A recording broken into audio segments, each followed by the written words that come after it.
பேர் யாகவ் ருத்ரசேனன். நான் 3rd standard படிக்கிறேன். கோட்டூரில் நாங்களே ஒரு ஸ்கூல் வச்சு நடத்திட்டு இருக்கோம். அந்த ஸ்கூலில் படிக்கிறீங்க.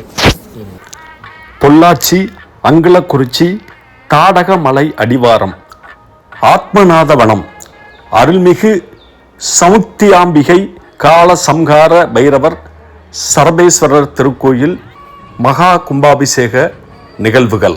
அருள்மிகு தன்வந்திரி பெருமாள், அருள்மிகு யோக நரசிம்மர், அருள்மிகு மகாலட்சுமி தாயார் ஆகிய தெய்வங்களுக்கு புதிய சன்னதிகள் நிர்மாணிக்கப்பட்டு மகா கும்பாபிஷேகம் கேரள முறைப்படி வெகு விமர்சையா நடந்ததுங்க. பங்குனி 8, 22, 3, 26 ஞாயிற்றுக்கிழமை.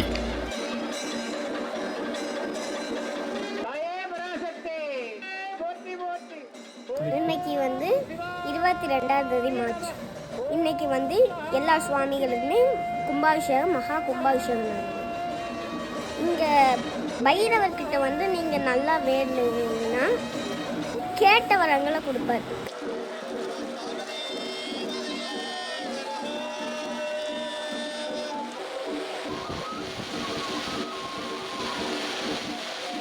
கோவில் ஆத்மநாத வனம். இங்கே தன்வந்திரி யோக நிலையில் நரசிம்மரும் லக்ஷ்மியும் ஒரே கருவறையில் தனித்தனியாக இருப்பாங்க. அதுக்கப்புறம் பைரவர் இருப்பார். பைரவர்கிட்ட இருக்க சிறப்பு என்னன்னா, இப்போ நீங்கள் ஒரு கோவில் போகிறீங்கன்னா வாகனம் ஒன்றா முன்னாடி இருக்கும், இல்லாட்டி கூடையே இருக்கும். ஆனால் இங்கே பார்த்தீங்கன்னா வாகனம் பைரவரையே பார்த்த மாதிரி இருக்கும்.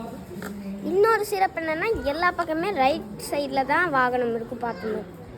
இந்த பக்கம் லெஃப்ட் சைடில் வாகனம். இப்போ இந்த சரவேஸ்வரர் யார், அவர் என்ன ரூபம் அப்படிங்கிறது பார்க்கணும். நீங்கள் சிலையை பார்த்தீங்கனாலே அந்த மாதிரி சிலையை இப்போ இந்த டெக்னாலஜியில் பண்ணுறது கஷ்டம். என்னதான் இது பண்ணாலும் கஷ்டம். அதை நாங்கள் செய்யலை, ஐயன்னு அவசரம் இல்லை, அவரு தான் கொடுத்தாரு. இந்த இது உள்ளேருந்து அங்கே குடியிலேருந்து 2 பேர் மட்டும் வெளியே தள்ளிட்டு வந்துட்டாங்க. இயற்கையான சூழல்ல மலை அடிவாரத்தில் இந்த கோயில் அமைஞ்சிருக்கு. எனக்கு ரொம்ப பிடிச்சது யாகவ். எந்த சாமியை பற்றி கேட்டாலும் அந்த சாமியோட வரலாறை சொல்கிறாரு. அடுத்தடுத்து வீடியோக்களை பாருங்கள், அவர் என்னென்ன பேசியிருக்காருன்னு. அவசியம் எங்கள் பேஜை ஃபாலோ பண்ணிக்கோங்க, சேனலை சப்ஸ்கிரைப் பண்ணிக்கோங்க.